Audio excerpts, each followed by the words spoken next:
Сәлем дуслар, бүгін бізде қонақта татар эстрадасының йылдызы Сөмбіл Билалова. Исәнсіз? Исән Раилә, сәлем барыгызга да. Бірінші адымдарны ясаганда кемнәр булышты? Айфаралар, Алмаз миңа бик ярдәм итте. Алар белән ул мине Лилия Хәмитова белән таныштырды. Минем беренче гастрольләрем Лилия Хәмитованың төркемендә иде. Без Себергә бардык. Кемнәрдән үрнәк аласыз? 10-ар, 15-әр, 20-шәр көн концертлар куя алган артистларны бик зур хөрмәт белән карыйм. Сия, Гүзәл Уразова, Иркә шулай концертлар куя. Менә концертларга йөрисезме? Концертларга мин йөрим. Залдан утырырга бик авыр. Артист буларак, менә шулай мин әле кайвакыт уйлап куймадым, ничек калышы 3 сәгать утырырга икән.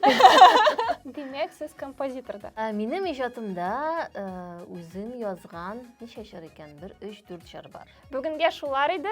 Сау булашабыз. Сау булыгыз. Сау булыгыз. Бик зур рәхмәт.